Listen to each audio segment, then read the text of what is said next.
When Amara was just 12 years old, tragedy struck.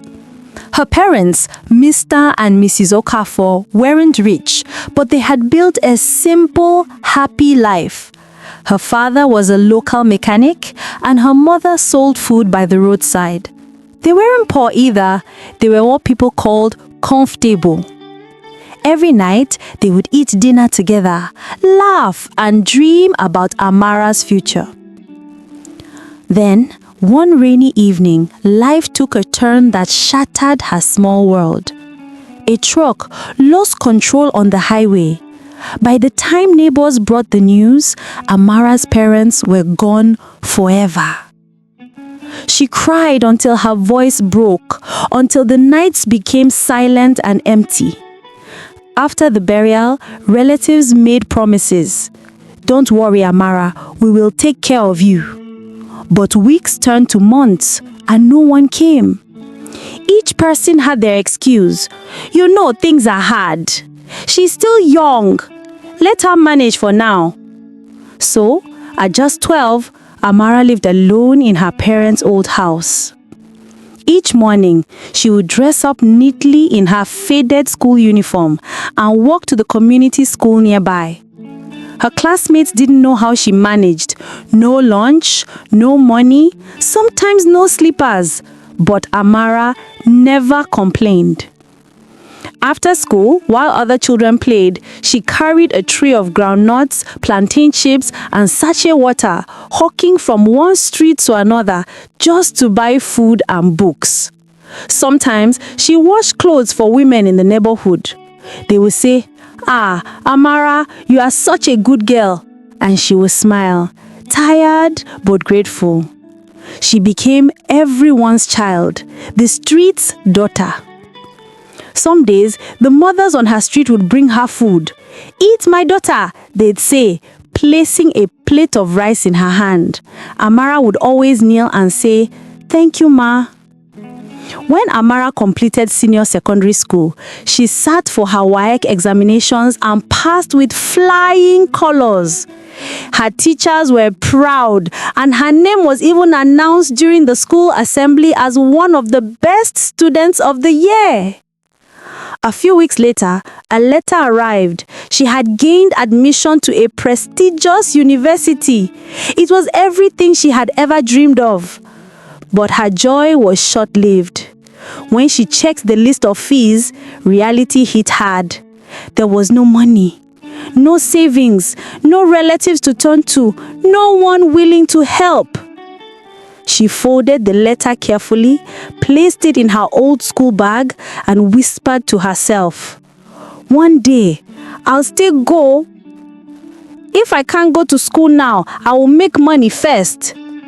She began doing more chores, washing, selling, cleaning, anything honest that could feed her and keep hope alive. Despite the hardship, Amara was full of light. She gave little children sweets when she could afford them, shared her food, and helped old women carry their baskets. Everyone loved her. But there was one thing no one knew. Amara had a voice like honey in warm water. When she sang alone in her room, even the birds outside stopped chirping to listen. One afternoon, as she returned from hawking, she noticed something new pasted on the wall near the junction. A bright yellow flyer that read, "Nigeria's Got Talent auditions. Do you have what it takes?" She froze. Her heart beat fast. She whispered to herself, maybe this is my chance." For days, she thought about it. She had no fancy clothes, no money for transport, but one of the women whose clothes she washed gave her 2,000 naira and said, "Amara, go and try. You never know." At the venue, hundreds of contestants stood in line. Dancers, comedians, singers with shiny shoes and glittering dresses. Amara stood among them, wearing a simple white gown that her late mother had sewn years ago. When it was her turn, she stepped on stage trembling. The lights were bright. "Tell us your name," one of the judges said. "My name is Amara Kafo. And what will you be doing today?" "I will sing." The music started. Her voice rose, pure, soulful, powerful. The hall went silent. Some people even cried. The judges looked at one another in shock.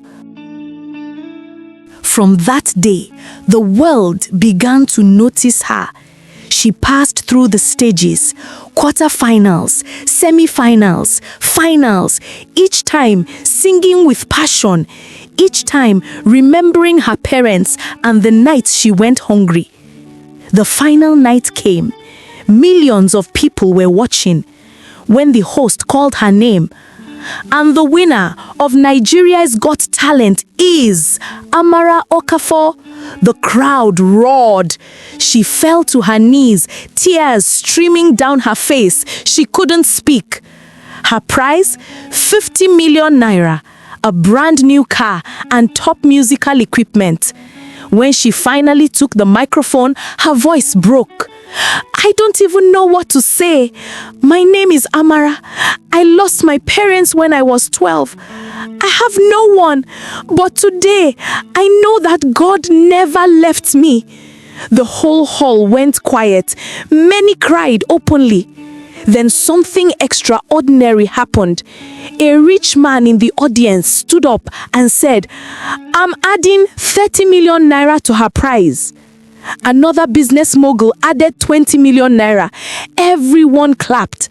Amara stood there, trembling, the same girl who used to hawk sachet water, now holding over 100 million naira and a microphone that had changed her destiny. Months later, Amara enrolled in the university to study music. She released her first song, Voices of Hope. It became an anthem across schools and radio stations. Her songs healed hearts, lifted spirits, and inspired orphans and poor children across Nigeria. She later opened her own record label, giving opportunities to street children who could sing but had no chance. Amara's story became a symbol of hope, a reminder that it doesn't matter where you start, but how strongly you keep believing. If you enjoy this story, please like, share, and subscribe for more.